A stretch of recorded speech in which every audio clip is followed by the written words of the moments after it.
The Henna cruise liner that had been detained in South Korea's Jeju island has now arrived at the Tianjin Port. The ship has been detained following a legal dispute between its Chinese owner and operator.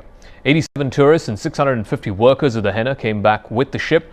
They are the last group to return home since the detention of the ship last Friday.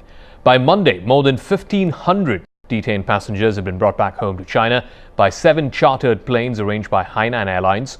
The Henna Tourism Company, which is the operator of the Henna, has officially apologized to all the affected tourists. A new compensation plan is scheduled to be released at a press conference later today.